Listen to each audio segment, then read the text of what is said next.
con este programa, del cual es uno no solo de los profesores, como digo, más antiguos, sino también, me consta, uno de sus difusores más entusiastas, porque yo sé que él pues también promociona nuestro programa allá donde va, y se lo agradecemos mucho porque él forma parte de este programa. Y este año se lo agradecemos especialmente todavía porque hay que decir que, aparte de este currículum académico, que es el que justifica su presencia aquí, en este momento desempeña una labor política, institucional, de máxima importancia, como es su condición de vicepresidente de la Comunidad Valenciana, que es una comunidad, bueno, supongo que muchos lo sabrán, pero para los que no, pues así aprenden también un poquito de geografía y de política española. Es una comunidad autónoma, una región limítrofe con la nuestra, con Castilla-La Mancha, pero con la pequeñita ventaja, sobre todo en estos meses, de estar al lado del mar. Nuestra comunidad de Castilla-La Mancha es totalmente interior, no tenemos ninguna costa, pero ustedes tienen la ventaja, por si a alguno le apetece el fin de semana, de que nuestras comunicaciones son buenas y en muy poquito rato ustedes podrían estar, por ejemplo, en la ciudad de Valencia, dándose un bañito en la playa de la Malvarrosa y luego comer ahí una paellita. Sería un buen plan para el fin de semana, porque por supuesto el lunes aquí tenemos que estar de nuevo con energías repuestas. Bueno, él, como digo, desempeña un cargo ahora de máxima relevancia, porque es vicepresidente de esta comunidad autónoma, y por eso le agradecemos muy especialmente que mantenga su compromiso con nosotros y que haya venido hoy aquí, porque, como ya he dicho al principio, precisamente este año pues esta temática tiene un realce especial dentro de nuestro programa. No le quiero quitar más tiempo, más bien me disculpo por extenderme un poco en la presentación, pero esta sesión pues requería esta justificación, y le doy la palabra para que imparta la sesión sobre esta temática. Muchas gracias, Rubén. Muchas gracias, Javier. Bueno, para mí es personas y amigas y amigos tan importante como la profesora Estupiñán, el profesor Navas, Adriana, toda la gente que estáis aquí. Y de nuevo, muchas gracias, Javier, porque además siempre me invitas para impartir cosas que están muy bien, pero son muy técnicas, ¿no? Que si el control difuso de la constitucionalidad, ¿no? Miguel Ángel, que si el papel del rol del juez tal, y cuando me comentaron el grupo de Castilla-La Mancha que iba a hablar de derechos de la naturaleza, la verdad es que me emocioné y pensé, bueno, de lo otro también está muy bien, pero esto hoy en día creo que es incluso igual de importante o más que lo anterior. Por tanto, muchas gracias de nuevo por tu invitación. Para mí es un gusto enorme estar en Toledo, y hablando además que de un tema que me parece que es trascendental por lo novedoso, como es el concepto de derechos de la naturaleza, que es un concepto todavía extraño en muchos ámbitos del derecho, aunque afortunadamente cada vez menos extraño, y que tiene que ver con un cambio de paradigma de lo que eran los clásicos derechos medioambientales, con la consideración de la naturaleza como sujeto de derechos. Además, es muy curioso porque el concepto de derechos de la naturaleza nace sincrónicamente a principios del de nuestro siglo, el siglo XXI, y nace en diferentes lugares de manera espontánea, y de repente en lugares tan extraños entre sí, como puede ser Bolivia, Nueva Zelanda, la India, Ecuador, México, aparece sincrónicamente una necesidad de que el derecho regule a nuevos sujetos que solemos denominar derechos de la naturaleza. Esto me recuerda mucho a algo que ya nos hablaba Carl Jung hace prácticamente 80 años, cuando decía, en el fondo, lo que hacemos los occidentales dentro del pensamiento lineal es ocultar otras formas de pensamiento, como el oriental, que es sincrónico, ¿no? Nosotros creemos que la lógica es simplemente la relación entre causa y efecto, cuando, por ejemplo, en el pensamiento oriental lo que existe es la sincronicidad, ¿no? El pensamiento no es lineal, sino que es circular.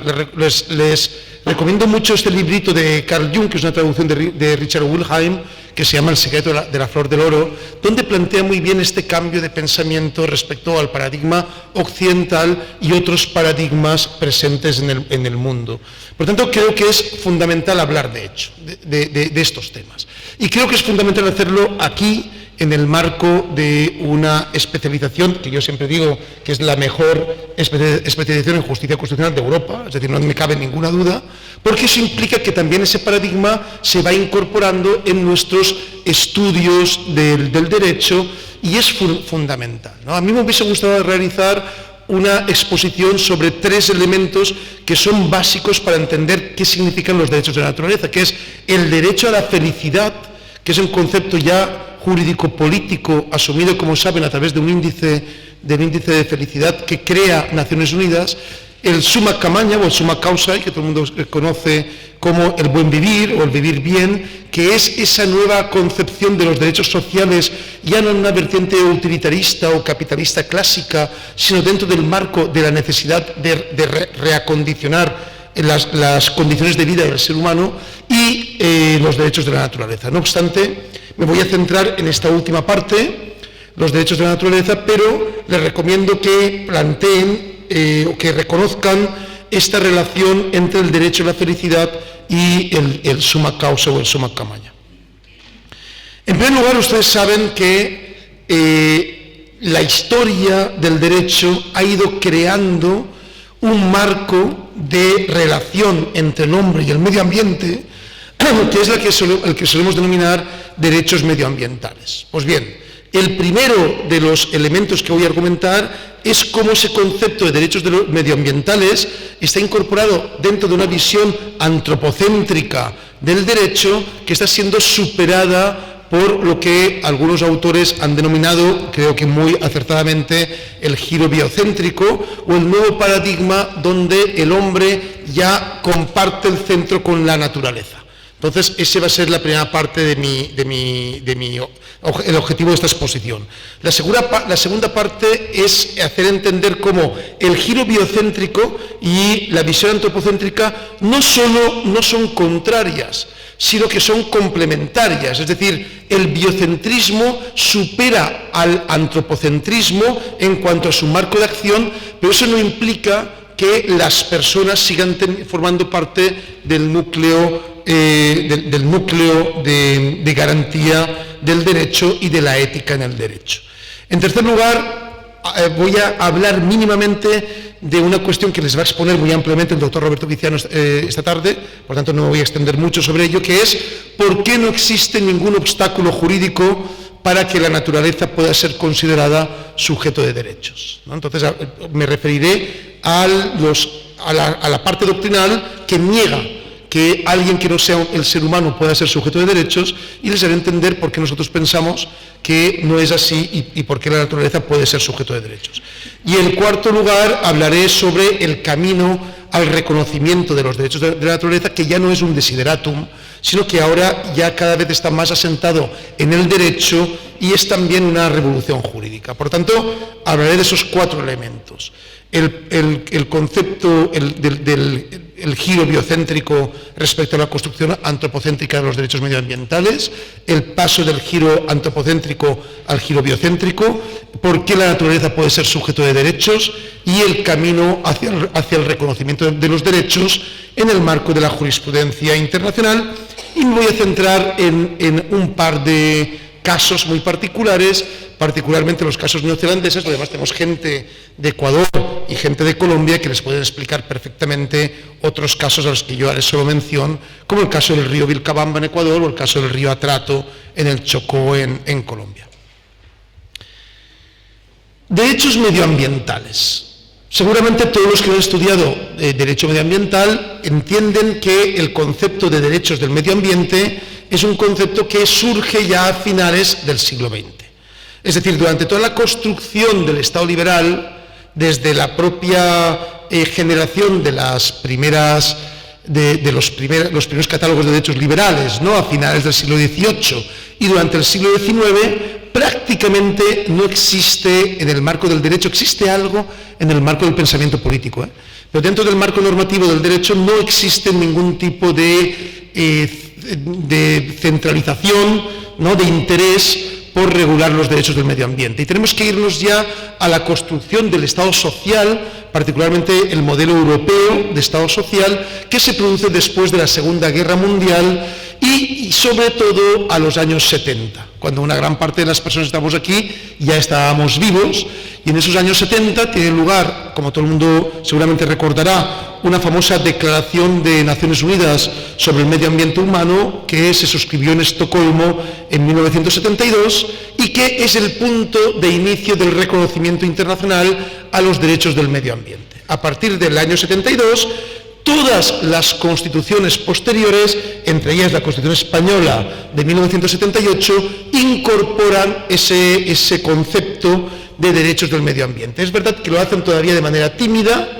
Por ejemplo, en el caso español se incorpora dentro del marco de los principios rectores, realmente son principios no normativos, no tienen la misma garantía constitucional que tienen los derechos fundamentales, pero lo cierto es que ya empieza a visibilizarse esa impregnación de la necesidad de ir mirando hacia el medio ambiente y entender que la persona no está sola en el mundo, sino que está rodeada de un ambiente que es necesario cuidar.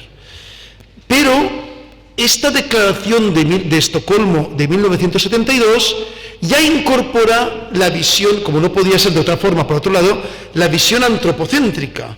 Es decir, realmente no hay un derecho del medio ambiente, sino un derecho al medio ambiente. Y de hecho, el nombre de la declaración es Declaración de Naciones Unidas sobre el Medio Ambiente Humano. Y lo que habla es que establece un derecho del hombre a condiciones de vida satisfactorias en un ambiente cuya calidad le permita vivir con dignidad y bienestar. Es decir, el derecho dice que hay que proteger y mejorar el medio ambiente para las generaciones presentes y futuras. Como ven, existe una voluntad finalística en el derecho al medio ambiente desde su creación, que es que disfrute el ser humano de ese medio ambiente. Es decir, como si, para que nos entendamos, es como si no existieran los humanos, da igual que haya medio ambiente o no. Es decir, es el humano el que tiene derecho al medio ambiente. El artículo 45 de la Constitución Española, que como les comentaba forma parte de ese catálogo de principios rectores, y que es muy diferente a los derechos propiamente fundamentales, plantea una visión también antropocéntrica muy parecida a la que se ha planteado desde la Declaración de Estocolmo. Dice el artículo 45, todos tienen el derecho a disfrutar de un medio ambiente adecuado para el desarrollo de la persona. Como ven, de nuevo es esta visión finalística, es decir, el medio ambiente existe para el desarrollo de la persona. Y de hecho, continúa el artículo 45, los poderes públicos velarán por la utilización racional de todos los recursos naturales con el fin de mejorar y proteger la calidad de vida, ¿no? Como ven, de nuevo, la calidad de vida de las personas. Esta visión antropocéntrica no nos tiene que sorprender, porque como sabemos, forma parte de un continuum en el pensamiento occidental que hunde sus raíces en el humanismo renacentista, ¿no? Ya a finales del siglo XV, pero que se va desarrollando fundamentalmente en las teorías de la Ilustración. Recuerden que la Ilustración conecta al hombre con la razón, el hombre es hombre porque es racional, y por lo tanto lo que plantean las teorías de la Ilustración es una santificación de la razón, pero no de cualquier razón, sino de una razón particular, la razón del pensamiento occidental, que es una razón lógica, única, lineal, ¿no? Que busca conseguir la consecución de la verdad, como si existiera una única verdad. Hoy en día ya sabemos que esa única razón no existe, que la razón lineal, lógica, es una utopía y que es imposible conseguir una única verdad. Y de hecho hoy en día tenemos grandes autores como por ejemplo Kahneman, que nos habla justamente del elemento de la subjetividad a la hora de entender los procesos jurídicos en particular. Es decir, el derecho no es el mismo según lo entiende. No existe un concepto único de un derecho objetivo. Pero además es que cuando se plantea esta visión antropocéntrica,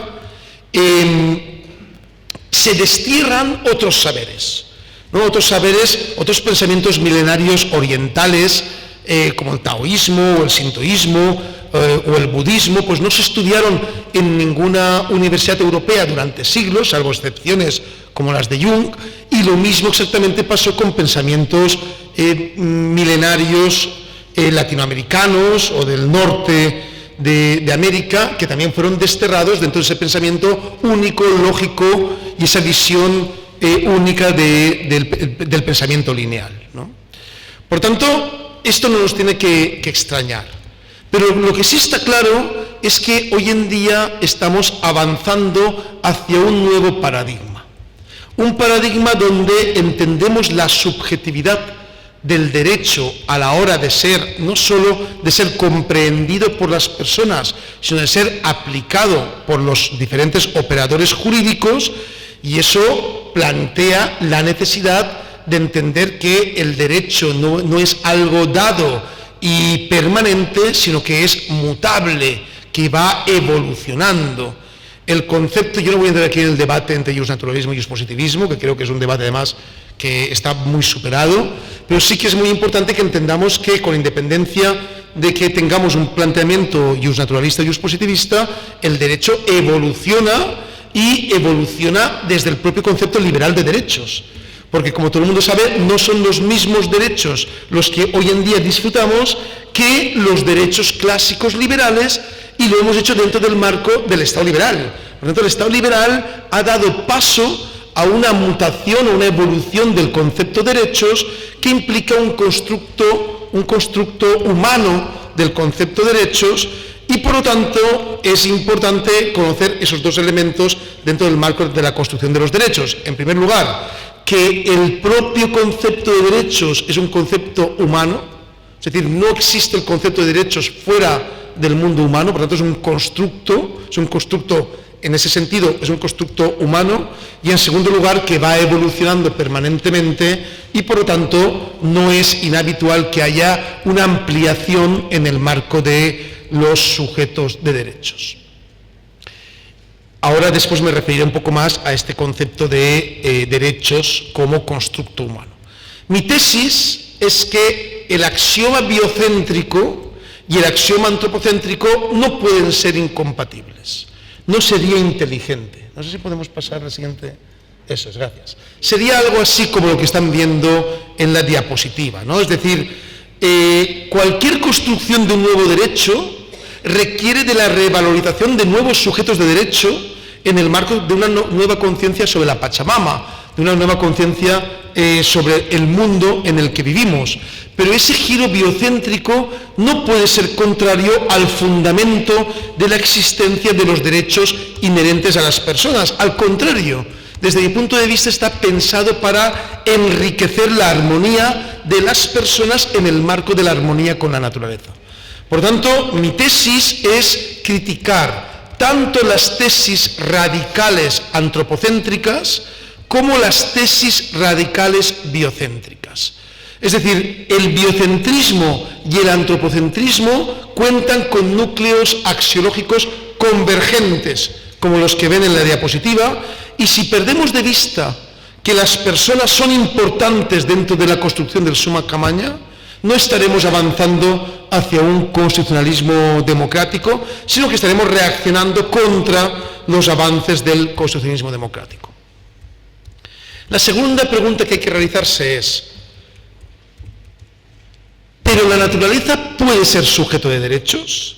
Es decir, ya sabemos que la naturaleza es muy importante dentro del marco del giro biocéntrico, pero ¿puede ser jurídicamente sujeto de derechos? Es decir, ¿la titularidad de los derechos puede abarcar sujetos no humanos? Y la segunda parte de esta pregunta es: si la respuesta es sí, es decir, si entendemos que la titularidad de los derechos puede abarcar a los sujetos no humanos, la naturaleza debe ser sujeto de derechos, es decir, ¿es conveniente que se reconozca esta titularidad? A estas dos preguntas doy solución en un libro magnífico que está a punto de salir, coeditado con la profesora Liliana Estupiñán y la profesora Claudia Storini, de la Universidad Andina Simón Bolívar en Ecuador, y el profesor Fernando Dantas, de Goiás, sobre los derechos de la naturaleza, que creo que va a ser, sin ninguna duda, el ámbito, el marco doctrinal más importante escrito hasta ahora en castellano sobre la conceptualización de los derechos de la naturaleza. Por lo tanto, les estoy planteando algunos avances de investigación que verán reflejados en ese capítulo del libro que está ya está ya caliente, ¿no? Está ya a punto de salir horneado de la imprenta.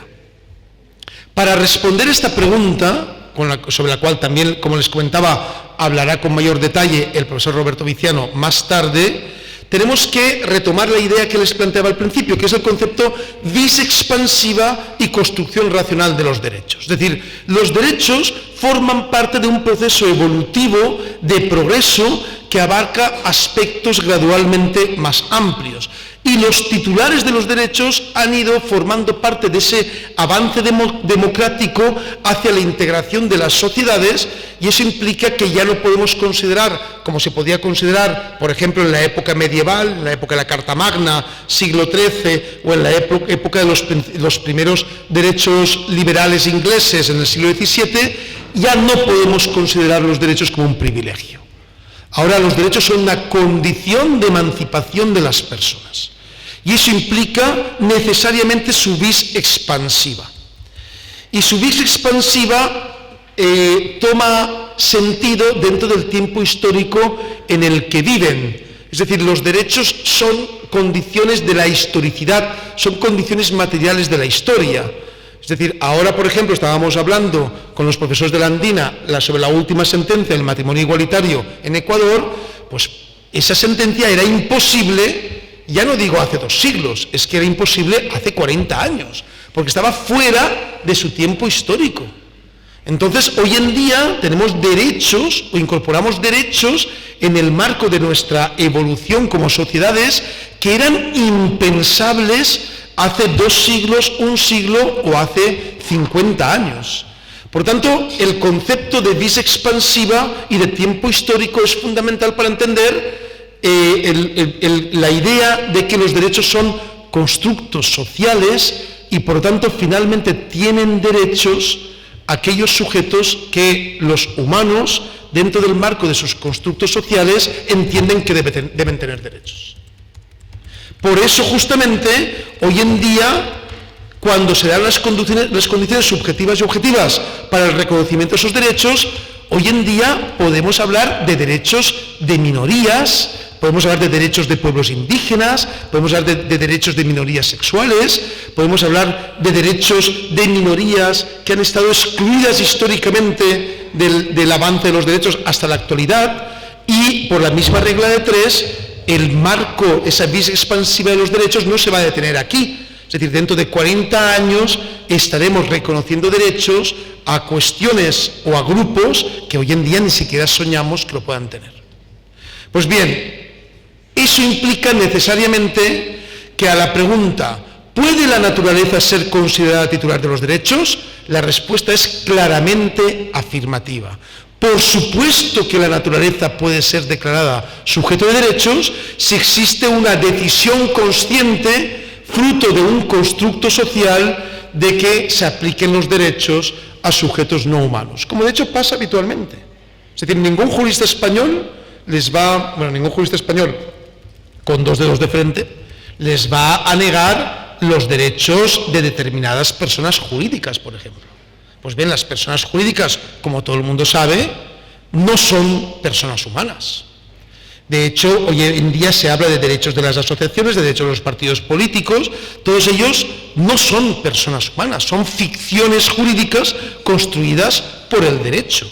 Incluso el propio concepto derechos de los animales, que también está regulado en nuestros ordenamientos jurídicos, ya saben que desde un planteamiento diferente al paradigma biocéntrico, aunque va aproximándose dentro de esa evolución, el propio concepto derechos de los animales, también regulado en las regulaciones normativas españolas y europeas en general, también está otorgando derechos a seres no humanos.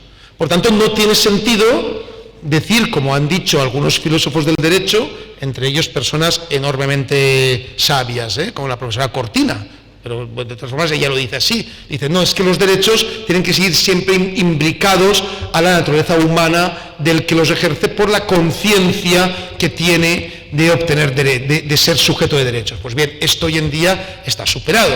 En primer lugar, un bebé de 2 meses no es consciente de tener derechos y nadie por eso le está negando los derechos, y en segundo lugar, una persona jurídica o un gato tampoco son conscientes de tener derechos y nadie hoy en día les niega esos derechos. Por tanto, por supuesto que la naturaleza puede ser considerada titular de derechos. La segunda pregunta en este ámbito es: ¿debe la naturaleza ser considerada titular de derechos? Y la respuesta, desde mi punto de vista, también es afirmativa. Porque es cierto que el reconocimiento por sí de los derechos en ámbitos no normativos, es decir, donde hay dificultad en la aplicación de los derechos, son reconocimientos que pueden ser nominales o programáticos, es decir, que no van a tener ningún tipo de capacidad para poder ser aplicados. Pero también lo es que en aquellos ámbitos normativos donde el derecho se toma en serio y hay mecanismos de aplicación, la garantía de los derechos implica necesariamente una mayor aplicación de estos derechos. Por tanto, el reconocimiento de los derechos de la naturaleza nunca iría en detrimento de su garantía, al contrario, siempre iría a favor de su garantía en los países donde el derecho es normativo y no es simplemente un desideratum o no es simplemente no derecho, ¿no? Normas programáticas. Y de hecho, en el caso español, por ejemplo, estamos avanzando sobre ello. Yo os adelanto que una de las cosas que ha hecho el acuerdo del Botanic, Javier, que es el acuerdo, como sabéis, que incorpora el nuevo gobierno valenciano, es comprometer a los 3 partidos que forman parte del acuerdo del Botanic, en el cual nos hemos iniciado el gobierno valenciano, el Partido Socialista, Compromís y Unidas Podemos, a que la reforma del próximo Estatuto de Autonomía valenciano reconocerá por primera vez en Europa, en una norma estatutaria, los derechos de la naturaleza. Por tanto, avanzamos cada vez más hacia la normatividad y la garantía de los derechos de la naturaleza. Bien, el tercer punto que voy a desarrollar es la positivación de los derechos de la naturaleza. Si quieres podemos pasar. Ahí tienen un magnífico paisaje que es Te Urewera, ¿no? Te Urewera es un lugar sagrado maorí en Nueva Zelanda. Yo sé que Nueva Zelanda es una gran desconocida, ¿eh? De hecho está en las antípodas de España, no se puede ir más lejos que Nueva Zelanda, es justamente las antípodas. Pero Nueva Zelanda es el segundo país con mayor índice de desarrollo humano del mundo.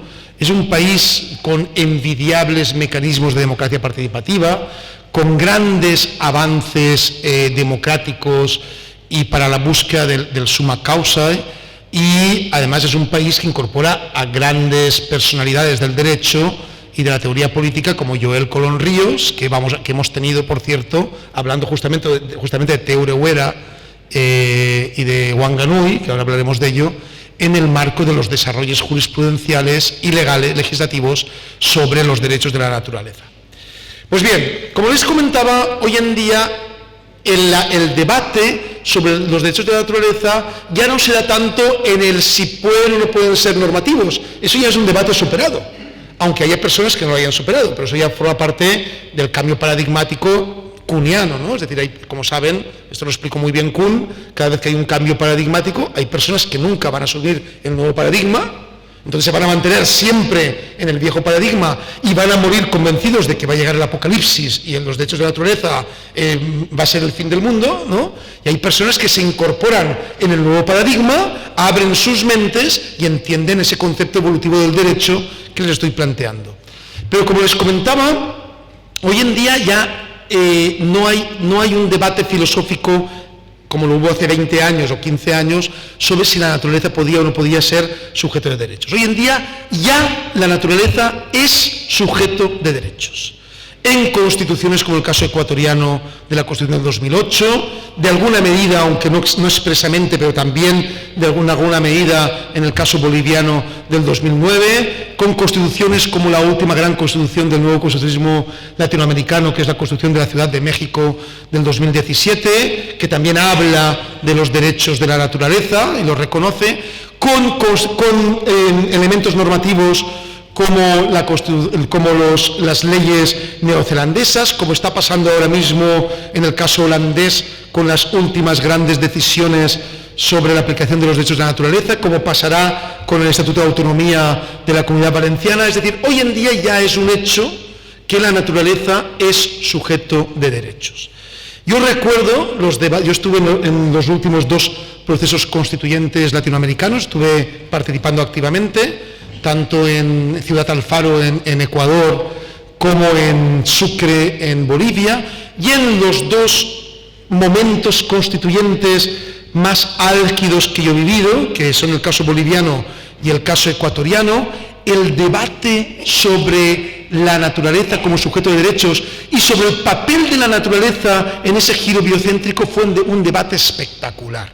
Es decir, allí había gente de enorme trascendencia intelectual trabajando con personas que estaban allí, eso dicho por ellos, para que las nuevas constituciones latinoamericanas incorporaran visiones milenarias y cosmovisiones indígenas que entendían que la naturaleza tenía que ser sujeto de derechos y que había que recalcar sus garantías. Por lo tanto, una de las grandes aportaciones del nuevo constitucionalismo latinoamericano al derecho en general es, sin ninguna duda, este reconocimiento de la naturaleza como sujeto de derechos, que está dentro de, por ejemplo, el concepto de suma camaña, que es un concepto, como saben, quechua boliviano, ¿no? Es decir, de las tierras bolivianas, que están en ese magnífico artículo 8 de la Constitución boliviana, que les recomiendo porque es seguramente de los elementos más poéticos,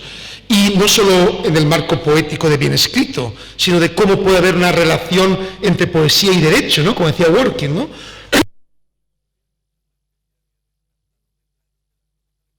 Ese artículo 8, el Estado asume y promueve como principios ético-morales de la sociedad plural la maquilla, mayuya, amasúa, no seas flojo, no seas mentiroso, no seas ladrón, suma camaña, vivir bien, ñanderecó, vida armoniosa, el tecocabi, vida buena, y dimaraey, tierra sin mal, y el capajñán, camino o vida noble, son elementos que no tienen ningún tipo de sentido si no se entienden dentro del marco del giro biocéntrico. O el famoso artículo 9 de la Constitución ecuatoriana, cuando habla de del fin del derecho, del fin del Estado, y el artículo 10.2 reconoce explícitamente por primera vez que la naturaleza será sujeto de derechos en aquellos derechos que le reconozca la Constitución. El artículo 71, también de la Constitución ecuatoriana del 2008, cuando determina que la naturaleza Pachamama, donde se reproduce y realiza la vida, tiene derecho a que se respete integralmente su existencia y el mantenimiento y regeneración de sus ciclos vitales, estructura, funciones y procesos evolutivos. Y bueno, les podría hablar de esto, pero aquí hay gente de Ecuador que puede hablar del caso ecuatoriano, les podría hablar del caso mexicano que les he comentado antes, del caso de la India, de la Constitución del Estado de Guerrero en México de 2014 que incorpora los derechos de la naturaleza, de la Constitución de la Ciudad de México que he hecho referencia, pero me quiero centrar en este maravilloso paisaje que tienen en la diapositiva, que es Te Ureuera. Como antes les comentaba, Nueva Zelanda no es cualquier país. Es un país pequeño, eso es verdad,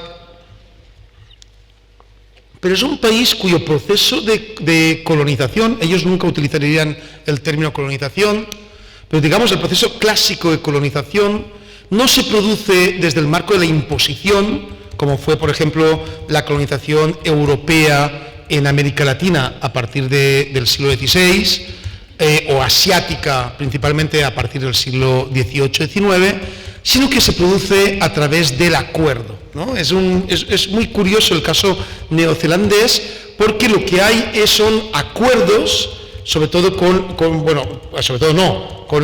entre la gente que llega por primera vez al territorio neozelandés y las personas que vivían en ese territorio neozelandés, sobre todo los maoríes, y esos acuerdos forman parte del constructo lockeano de acuerdo, es decir, de contrato social, que que tiene que ver justamente con el nacimiento del pensamiento liberal más democrático y con el fundamento de lo que hoy en día son nuestras actuales constituciones. Por eso, dentro de ese marco del acuerdo, de los acuerdos, en 2014 el Parlamento neozelandés reconoce a Te Urewera. Te Urewera es un lugar sagrado maorí que dentro del marco de los acuerdos entre maorís y occidentales es un lugar sagrado, es decir, que no puede ser pisado y no puede ser incorporado por personas que no sean maorís. Por tanto, porque se adora o se entiende que los dioses más básicos viven ahí, y por lo tanto, dentro de la cosmovisión maorí, Te Urewera es un lugar que forma parte de su propio concepto de su tierra. Y el artículo 3 de esta ley, de la ley Te Urewera, plantea también de una forma, desde mi punto de vista, enormemente emotiva, ¿qué significa Te Urewera para el acuerdo del nuevo Estado, del Estado neozelandés? Dice el artículo 3, Te Urewera es antigua y duradera, una fortaleza de la naturaleza, viva en la historia. Su paisaje es abundante, con misterio, aventura y belleza remota. Te Urewera es un lugar de valor espiritual, con su propio mana y su propio maori, ¿no? Dentro del planteamiento maorí hay una gran diferencia entre el mana y el maori. El mana es poder hacer algo, mientras que el maori es la energía para poder hacer algo, ¿no? Entonces, realmente la capacidad de acción que tienen los elementos, las fuerzas elementales naturales, que poseen esa capacidad y ese poder y esa fuerza. Por lo tanto, están reconocidos, tanto el mana como el maori, están reconocidos en la ley Te Urewera. Y dice el 3.3, Te Urewera tiene identidad en sí misma y las personas deben comprometerse con su cuidado. Alguien podría pensar, bueno, estos son derechos exóticos, ¿no? Es un concepto muy utilizado en la doctrina española, estos derechos exóticos. Pero exóticos simplemente que no solo no los conozco, sino que no quiero ni conocerlos, porque no me van a aportar nada, ¿no? ¿Verdad? Entonces, esto es exotismo, forma parte de, no es propiamente norma. Claro, para una persona que forma parte del viejo paradigma, estas cosas nunca van a ser dogmas. Es decir, que se hable de la energía de la naturaleza en el derecho. El derecho tiene que hablar del ser y del deber ser, ¿no? Es decir, no puede hablar de la energía de la naturaleza. Pero para que vean cómo se avanza en este marco,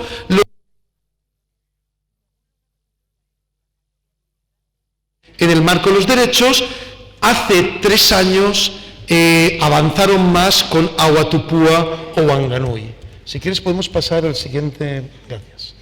Este es el río Wanganui o Ahua-Tupua. Un río enormemente importante en los territorios neozelandeses, que forma parte de la vida de las personas que viven en Nueva Zelanda, ya no solo de los maoríes, forma parte del desarrollo de todo el mundo que vive en Nueva Zelanda. Y el 20 de marzo de 2017, es decir, hace 2 años, también fue reconocido el río Wanganui como sujeto de derechos.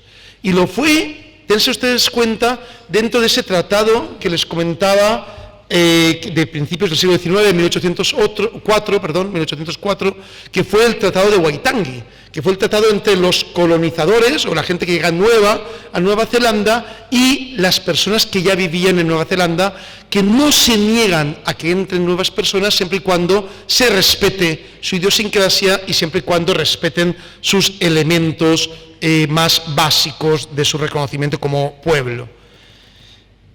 Esta ley, la ley de Te Ahua-Tupua o ley Wanganui, dice: el río, este río que ven aquí en la diapositiva, el río es un ser vivo que va de las montañas hasta el mar, incorporando sus afluentes y todos sus componentes físicos y metafísicos. Hay que estar ciego para no ver hacia dónde va el derecho.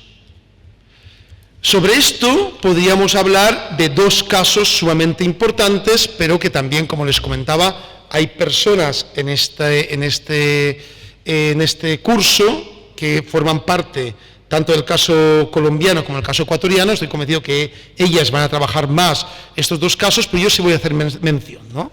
Uno es el caso muy conocido por los ecuatorianos, que es el caso del río Vilcabamba, que no sé si puedes pasar la diapositiva. Claro. Esta no, la otra vez, sí, la siguiente, esta Vilcabamba. El caso del río Vilcabamba es un caso que ha quedado con bastantes zonas oscuras, todo hay que decirlo, pero lo cierto es que es importante porque es un caso muy particular, porque es la primera vez en América Latina donde se aplica el derecho a la naturaleza sobre este río que ven ahí. Es un río que sufrió los derrubios de una carretera que se construyó en su ladera por parte del gobierno de Loja. Entonces, esa carretera que construyó el gobierno provincial de Loja se hizo sin ningún tipo de permiso medioambiental, de estudio medioambiental. Al final, los derrubios de la carretera, creo que hay una foto sobre los derrubios por ahí, esa es, ahí la ven, fueron a parar directamente al río y hay dos personas que finalmente plantearon una acción y una famosa sentencia en noviembre del 2015, ¿no? Del 2014, perdón, es la que finalmente acaba decidiendo que efectivamente, que ese río tiene que ser un río protegido por la Constitución del 2011 es la sentencia, la 11.121 de 2011, que es un río protegido por la Constitución, reconocido en derechos y por tanto hay que restablecerlo a las condiciones naturales anteriores. Y algo muy parecido ocurrió con el río Atrato, que puedes ir a la anterior, las anteriores. A ver. Ese es el río Atrato. Esa foto la hice yo hace 2 años, tuve la oportunidad de estar directamente en el río Atrato, en el Chocó, eso es, con 2 profesores, me llevaron a conocer el río Atrato.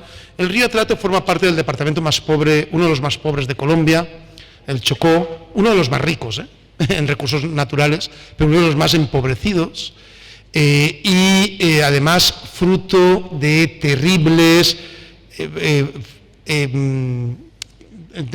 procesos de precarización, como es el caso de la minería ilegal, que hizo que este río todavía lo está, aunque mucho menos, estuviese contaminado por materiales minerales durante años. La Defensoría del Pueblo colombiana dijo que en 2014 murieron 24 niños indígenas por ingerir aguas contaminadas en el Chocó. Entonces, hay vertidos de cianuro, vertidos de mercurio. Y tenemos una magnífica sentencia, la T622 de 2016, de noviembre de 2016, hace 3 años, que por primera vez en Colombia reconoce al río Atrato como sujeto de derechos. El ponente es el doctor Iván Palacios, ¿no?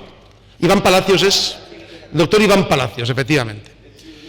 De la Corte Constitucional colombiana, sí. Ahora hay otros elementos en marcha, como el caso de la Amazonía, pero todavía no ha llegado a la Corte Constitucional, aunque yo creo que llegará el caso de la Amazonía también. Entonces, es muy curioso porque en la sentencia del magistrado Palacios no se aplica directamente un derecho de la naturaleza reconocido explícitamente en la Constitución colombiana del 91, sino que se determina por interpretación de una constitución del nuevo constitucionalismo, que es la Constitución colombiana del 91, de hecho es la primera constitución del nuevo constitucionalismo, se determina la necesidad de reconocer ese derecho para poder avanzar hacia el marco de la creación del Estado constitucional, tal y como se plantea en la Constitución colombiana del 91. Por tanto, démonos cuenta que en el caso colombiano estamos dando un paso más, porque no es que existe explícitamente el derecho de los derechos de la naturaleza recogidos explícitamente en la Constitución, sino por interpretación se extraen dentro de ese marco evolutivo de los derechos que les he comentado anteriormente, dentro de esa vis expansiva en el reconocimiento de los derechos, y se entiende que no solo las colombianas y los colombianos son sujetos de derecho en el marco de la Constitución de 1991, sino que también lo pueden ser elementos naturales como el río Atrato. Y obliga al Estado colombiano a descontaminar el río Atrato, cosa que está en proceso, hay muchos avances realizados ya, y a avanzar hacia ese reconocimiento del derecho de la naturaleza. Bien, ya para terminar, les voy a concluir retomando algunas ideas iniciales. La primera es que no hay ninguna duda, como les comentaba, que hoy en día el reconocimiento de los derechos de la naturaleza ya es un hecho jurídico. O sea, casos como los que les estoy diciendo son casos que se multiplican permanentemente. En el libro que hemos diseñado y que, como les digo, dentro de unos días estará en sus manos, recogemos alrededor de 60 sentencias en todo el mundo, en Brasil, en Colombia, en Ecuador, en la India, en Nueva Zelanda, en Holanda, en México, etcétera, ¿no? Donde ya se aplica el concepto naturaleza como sujeto de derechos. Por tanto, esa es una realidad que forma parte de una axiología nueva del derecho que no intenta acabar con el planteamiento de que la persona es importante para el derecho. Como les he comentado, ese no es el objetivo del giro biocéntrico. El objetivo del giro biocéntrico es entender que la persona como sujeto de derechos está complementada con la naturaleza como sujeto de derechos, dentro del marco de los círculos concéntricos que les he comentado. Y en segundo lugar, que existe un viejo paradigma del derecho que va a continuar negando el concepto de la naturaleza como sujeto de derechos y que nunca va a reconocer o va a ver como elementos exóticos el reconocimiento de la naturaleza como sujeto de derechos, pero sobre eso no tenemos mucho que hacer. Ese tipo de debates paradigmáticos se ha dado históricamente en el marco de la creación del derecho. Solo tenemos que recordar debates occidentales tan clásicos como el debate entre Force y Esment sobre principios y reglas, o el debate entre el positivismo conservador y el positivismo principista. Es decir, hay tantos debates de casos en los cuales hay personas que nunca han acogido el nuevo paradigma y se han centrado en permanecer en una vieja concepción del derecho, que realmente ahí lo único que hay que hacer es, como estamos haciendo, construir el nuevo derecho con base a experiencias como la que planteamos. Y la gran noticia, y con eso voy a concluir, es que no estamos solos, porque aquí sí tenemos el acompañamiento de Naciones Unidas. Naciones Unidas construyó hace unos años un programa que se llama Harmony with Nature, armonía con la naturaleza.org, lo pueden ver en la web que tienen ahí en la diapositiva, que es un programa destinado al reconocimiento de la naturaleza como sujeto de derechos.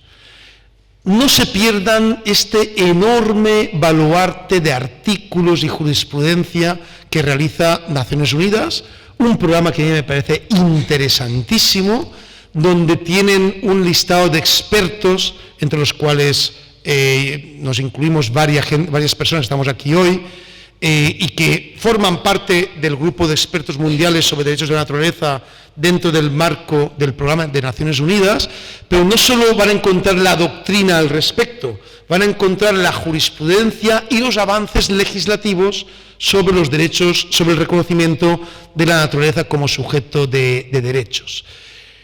Por tanto, como les digo, en esta meta, ¿no? o en este camino no estamos solos, nos acompañan constituciones, nos acompañan leyes, nos acompañan pueblos, nos acompaña una visión mucho más democrática y biocéntrica del derecho, nos acompaña un programa de Naciones Unidas y sobre todo nos acompaña el afán de las personas de tener sociedades más plurales, más democráticas y con mayor capacidad para enfrentar los retos del futuro. Muchísimas gracias.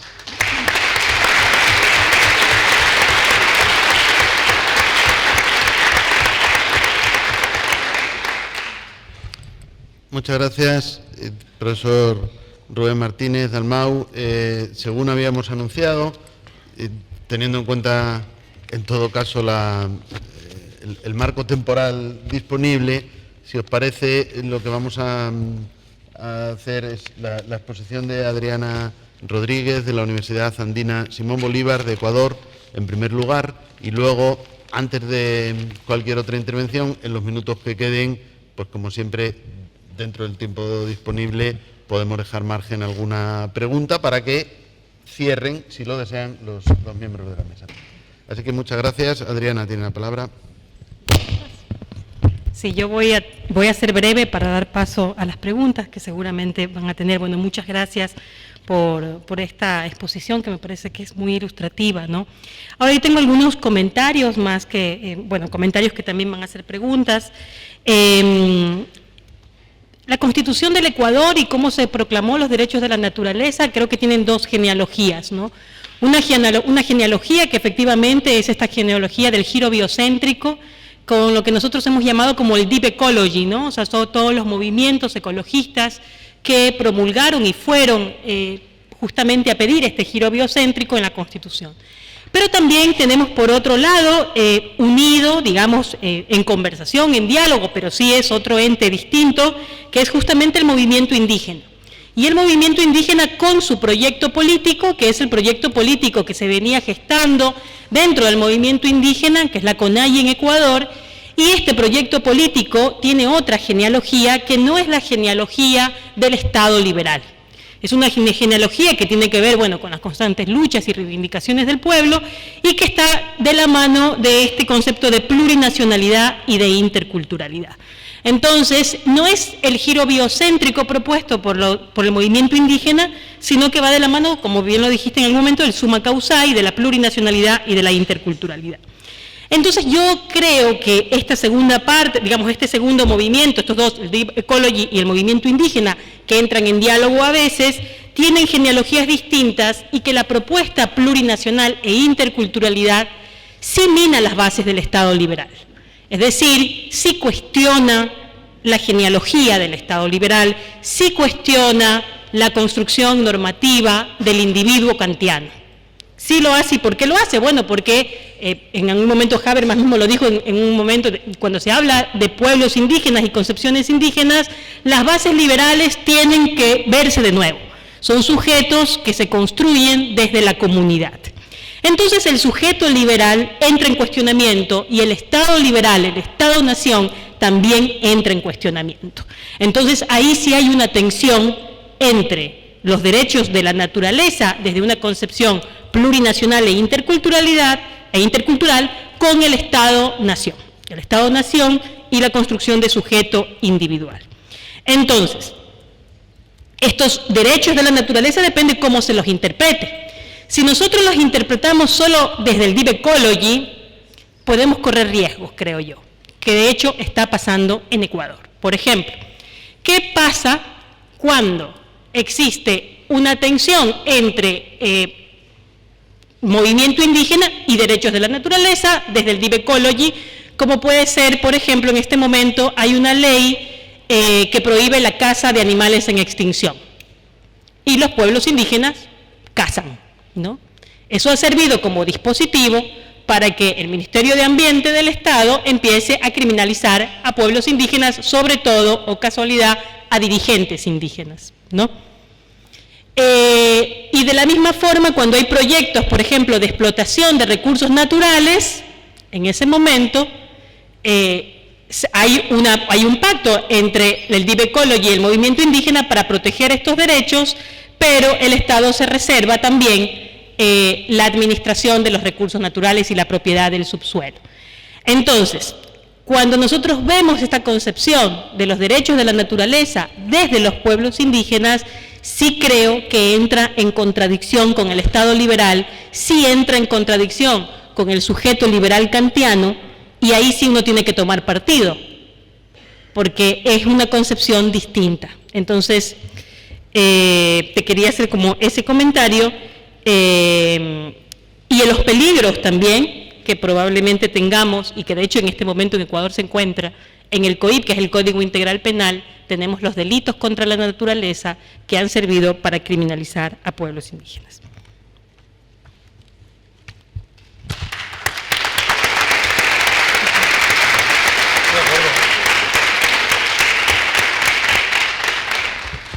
Muchas gracias, Adriana Rodríguez.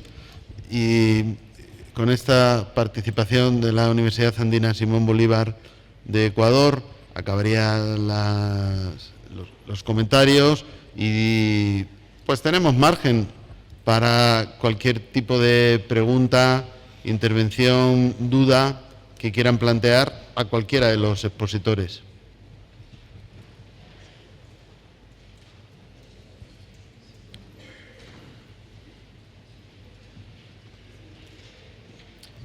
¿Cuántas personas serían? Bien, por si quieren escuchar todas las preguntas y luego una ronda de respuestas. Sí, porque ya veo 3 personas al menos, ¿no? ¿Usted quiere intervenir también? Claro, solamente quiero saber cuántas personas para organizar un poco. Entonces, ¿que vais tomando notas, os parece? Y luego dais una... Eso es. O sea, para que sea luego una intervención de cada uno al final y contestéis todo lo que... Muy bien, no olviden nombre, nacionalidad para que los ponentes sepan. Buenos días a todos. Natalia Alonso de Perú. Les agradezco enormemente a los organizadores que traen a discusión estos temas tan relevantes para Latinoamérica sobre todo, y a los expositores por la gran intervención. Como diría Nussbaum, yo creo que todos tenemos la intuición de justicia de que efectivamente la naturaleza necesita una mayor protección y, por qué no, el reconocimiento de derechos. Sin embargo, como ustedes mismos han anotado, esto implica un cambio de paradigma en la concepción tradicional del derecho que se sustenta en una propuesta liberalista. Dicho esto, una de las grandes discusiones en torno a este cambio de paradigma es la justificación ética, filosófica y política de del reconocimiento de estos derechos. En ese sentido, yo creo que hay que hacer una distinción analítica, ¿no? Y ahí va mi pregunta, porque una cosa es reconocer derechos a sujetos que no son humanos, y dentro de esta categoría tenemos, como ustedes han dicho, a las personas jurídicas, a entes patrimoniales, a sociedades conyugales, que, dicho sea de paso, detrás igual tienen a sujetos humanos. Eso es una categoría. Y la otra categoría analítica, y la otra propuesta es reconocer derechos a entes que no son sujetos y que no tienen capacidad de agencia.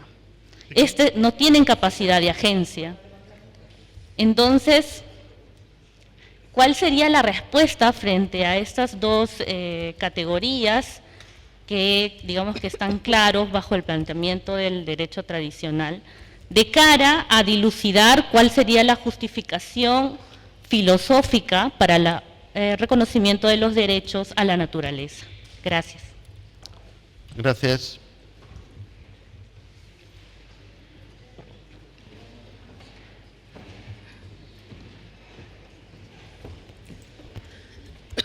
Excelente día para todos.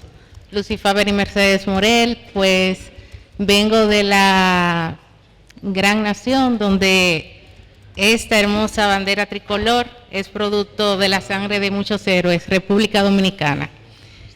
Pues súper fascinadísima con la exposición que han tenido ambos, desde la óptica del evolucionismo, de los derechos de la naturaleza y también de los sujetos no humanos, ya que en el día de ayer, pues ante la intervención del docente López Garrido, nosotros les abordábamos sobre hasta qué punto el reconocimiento de los derechos humanos pudiese reñir con la intención del reconocimiento de la dignidad humana.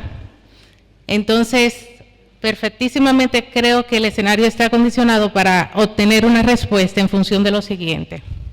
Sabemos que los derechos humanos, pues a medida que la sociedad evoluciona, se generan circunstancias que generan nuevos derechos. Y en esa creación de nuevos derechos han surgido ciertos grupos que se le han hecho reconocimiento de los derechos que ellos invocan.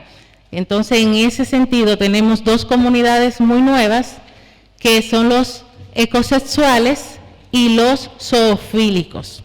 Los ecosexuales son aquellos que tienen la tendencia a tener intimidad con la naturaleza, con la madre tierra, como si fuese entre humanos. Y los zoofílicos, lo que tienen la tendencia de sostener intimidad con los animales. En Canadá, el Tribunal Supremo de Canadá... Por favor. En Canadá... Gracias.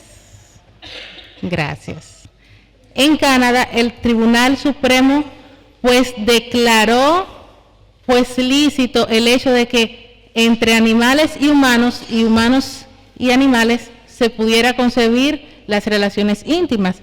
Entonces nos preguntamos hasta qué punto el reconocimiento de los derechos humanos pues trascienden o transgreden el derecho, en este caso de los animales, que perfectamente usted dice que son sujetos de derechos. Entonces, en ese sentido, me encantaría escuchar su punto de vista desde la óptica de hasta qué punto o hasta qué tiempo pudiese ser reconocimiento de derechos en humanos sin que estos pues afecten la dignidad de los sujetos no humanos, en el caso de los animales y de la naturaleza. Muchísimas gracias. Gracias.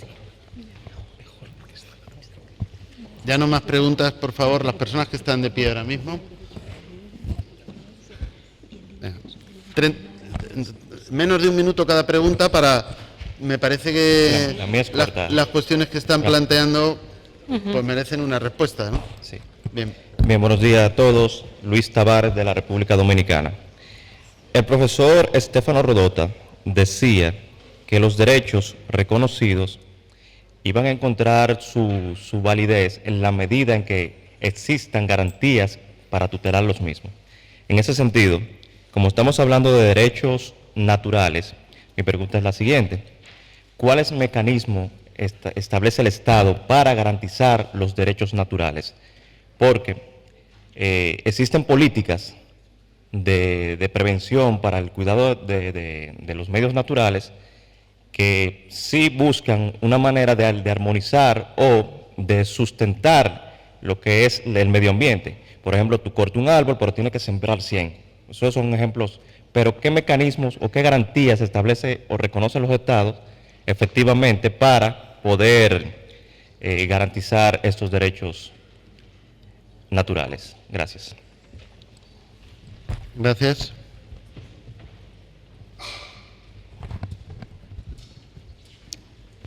Sí, muy buenos días. Merlin Mateo, de la República Dominicana. Tengo una duda. Nosotros allá en nuestro país tenemos los derechos medioambientales, pero reconocidos como derechos colectivos cuyos titulares son las personas. Y, como decía el compañero Luis Tavares, nosotros tenemos garantía para exigir esos derechos, que en este caso sería la acción de amparo, la garantía más idónea. Ahora bien, ¿cuál sería la ventaja de la República Dominicana en caso de que reconozca ya como sujeto de derecho al medio ambiente? Esa era la duda. Gracias.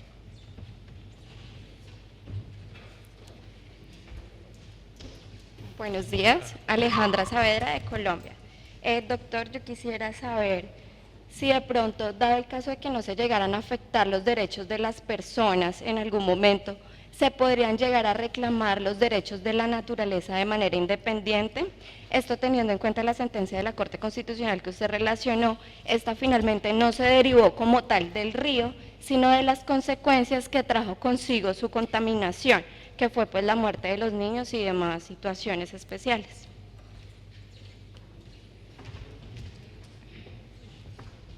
Buenos días a todos y a todas, Edith Tábora de Honduras. Bueno, mi pregunta es, y creo que para los dos sería aquí, ¿cómo queda el tema de la explotación de los recursos naturales?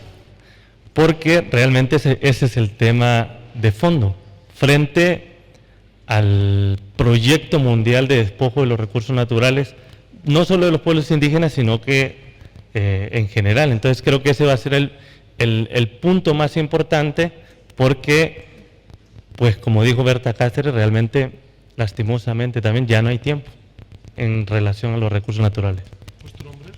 Edith Tábora, de Honduras. Bien, muchas gracias por la brevedad y la concisión en los planteamientos. En el orden que prefieran, pues un turno para cada uno para que contesten. Si quieres, bueno, si quieres, pero solamente como quedamos en contestar la pregunta de la estudiante de República Dominicana, la compañera de República Dominicana, ayer hizo la misma pregunta sobre, y yo me quedé pensando justamente, nosotros estamos haciendo una investigación sobre los estándares que dan las altas cortes sobre derechos de la naturaleza en varias partes del mundo.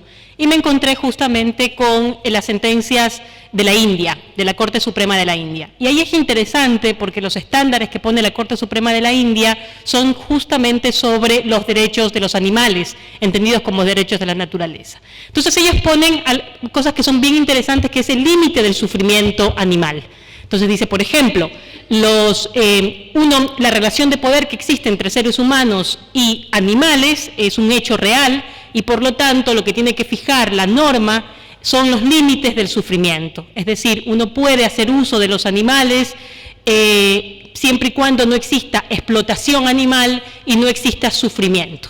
Entonces, esas son cosas bien interesantes. Si tú lees las sentencias de la Corte de la India, vas a ver estándares bien interesantes, y hay algunas fórmulas que puedes ir aplicando, por ejemplo, en el caso de zoofilia, que es uno de los, podría decir, digamos, la Corte de la India está bien siempre y cuando no se produzca un sufrimiento. Es decir, sé que en el caso de Canadá, por ejemplo, es si no hay penetración, que es algo que me parece que está entendido el tema del sufrimiento. Pero bueno, ahí tú vas a encontrar estándares que me parecen interesantes para hablar de eso, porque el límite es muy, digamos, es muy poquito. Cuando nosotros estamos en contra de la pelea de toros, digamos, con todo esto que hay todo un movimiento de animalistas, sí hay una comunicación con los derechos de la naturaleza ahí.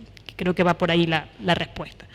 En cuanto a la explotación de los recursos naturales, decirte que en eso estamos.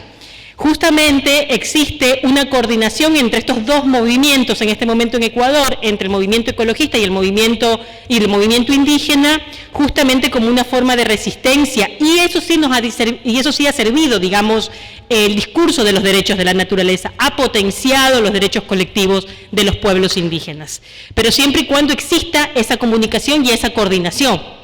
¿Qué es lo que dice el Estado? El Estado también toma el discurso de los derechos de la naturaleza, dice, está bien, pero por ejemplo, quien es titular y quien tutela los derechos de la naturaleza es el Estado, no la gente. Eso lo dice el Estado ecuatoriano, el gobierno.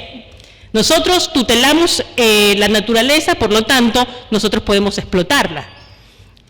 Creo que ahí está el tema, digamos, cómo se vuelve un discurso dispositivo. El discurso per se no es revolucionario, digámoslo así, ni emancipatorio, sino cómo se está usando políticamente y jurídicamente, digamos, ahí. No, fantástico, muy bien.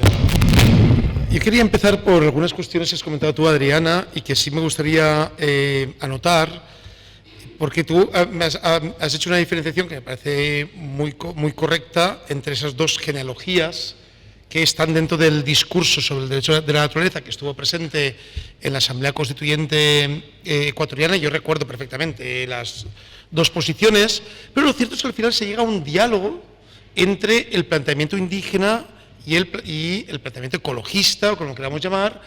Y ese diálogo ya se da en el propio concepto de Asamblea Constituyente y Constitución.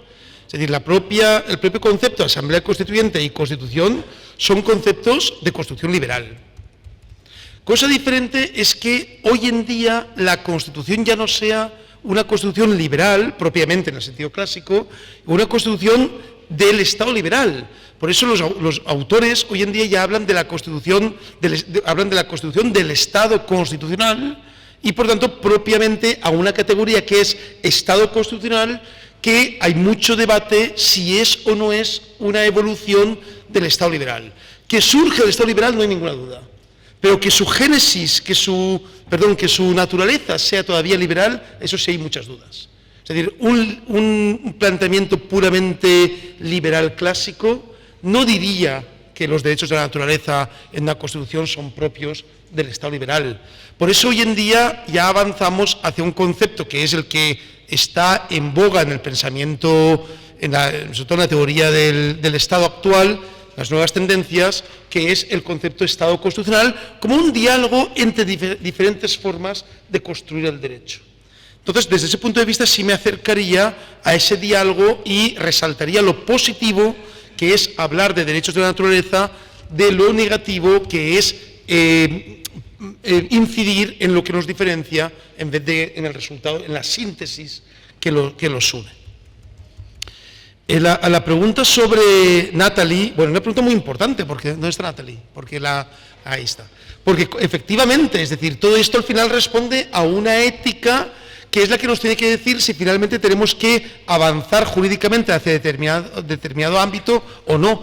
Por eso esa ética está en construcción, pero está en construcción no solo por los grandes teóricos, ¿no?, los grandes filósofos, sino está en construcción dentro del marco de las condiciones objetivas donde nos movemos, que es que este planeta, al paso que vamos, ya tiene fecha de caducidad y que no tenemos un planeta B.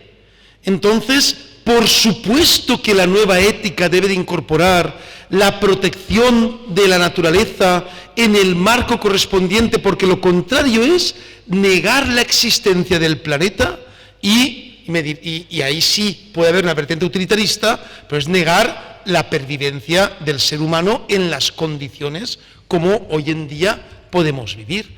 Por tanto, esa construcción ética, que al fin y al cabo, como todo el mundo sabe, es humana, porque no existe la ética fuera del pensamiento humano, esa construcción ética es la que tiene que involucrar a los diferentes ámbitos naturales dentro de su construcción.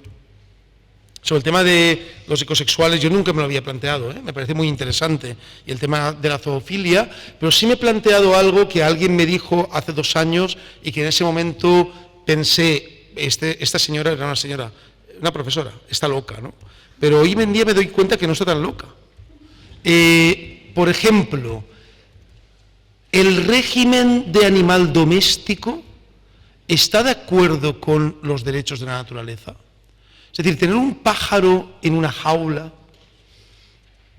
o tener yo sé que la gente que tenéis, y es que no tengo animales domésticos, ¿no? La gente que tenéis animales domésticos dice, no, imposible, ¿no? Claro, pero vamos a ver, habrá que planteárselo. O sea, habrá que planteárselo si un pastor alemán en un apartamento de 90 metros cuadrados está o no está en su ámbito natural. Pues habrá que planteárselo, porque a lo mejor para él eso es una cárcel. Y habrá que, en un momento dado, habrá que llegar a entender que si nos creemos realmente el relato de los derechos de la naturaleza, pues a lo mejor tenemos situaciones de semiesclavitud dentro de nuestras propias casas. No digo que lo sea, digo que habrá que plantearse en algún momento. Y para el tema de la zoofilia, estoy de acuerdo con lo que ha comentado Adriana, creo que se trata de plantear cuáles son los límites del derecho. La pregunta de Luis es muy interesante y para eso sí tenemos respuestas en el derecho. Los mecanismos de garantía de los derechos de la naturaleza tienen que ser los mismos mecanismos de garantía de cualquier derecho. Pero es que además lo tenemos claramente determinado. Es que ha habido una jueza que en el caso español, en particular en Madrid, sin hablar de derechos de la naturaleza, sino hablando del derecho de las personas a no tener un aire contaminado, ha prohibido el hecho de que se haya acabado con la sanción, ¿no?, la imposición de sanciones en Madrid Central, con la justificación de que necesitamos un aire limpio para la capital.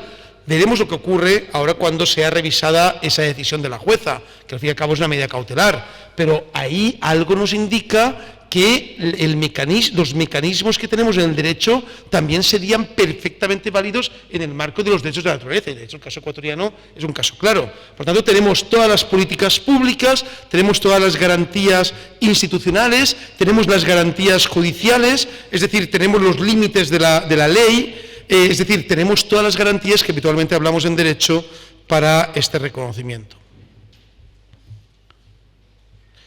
Y eso contesta de alguna forma a la pregunta que hacía, creo que es Merlin, sobre qué ventaja tendría el reconocimiento de los derechos de la naturaleza. Como he comentado, más que una ventaja puramente material, se trata, que también la tiene, se trata de un giro en la concepción del mundo en el que vivimos. No es lo mismo decir que la naturaleza tiene derechos por ella misma, a decir que yo tengo derechos a que la naturaleza me sirva. Ya que yo tengo derecho a tener un aire puro, o a tener una montaña en la que poder pasear, o a tener un río que me proporciona aguas limpias. Es decir, el cambio de paradigma va más allá del puro reconocimiento, va detrás en esa construcción de una ética biocéntrica en la que estamos inmersos. Y esto contestaría también a la pregunta que ha hecho, creo que Marisa, sobre el caso del río Atrato. Es que en el caso del río Atrato, lo que se reconoce no solo el derecho no solo el derecho de los niños a no tener que beber agua contaminada, ese se está reconociendo el derecho del río Atrato, incluso desde el momento en que nace y que todavía no lleva esa contaminación incorporada. ¿Y eso qué implica? Que finalmente todo el río es sujeto de derechos, desde el nacimiento, como dice el Teurehuera, ¿no? Desde que nace hasta que acaba en el mar. Y eso implica necesariamente un reconocimiento integral del derecho al río, y no solo de las personas que acceden al río, porque si eso fuera así, podría hablarse de un derecho de los mineros a verter el cianuro en el río. Entonces, eso lógicamente no se plantea de esa forma. Y luego, la última cuestión de Edi, pues lo ha hablado muy bien Adriana, es decir, tenemos que entender que los derechos, como todo el mundo sabe, no son derechos absolutos. Es decir, los derechos también entran en conflicto, habitualmente, y por lo tanto los derechos de la naturaleza no pueden entenderse dentro del radicalismo biocéntrico como unos derechos sin límites. Tendrán unos límites, como todos los derechos humanos tienen límites, y habrá que ponderar en ese ámbito para ver cuáles son, finalmente, en el caso concreto, cuáles son el tipo de derecho que podemos aplicar. Muchísimas gracias.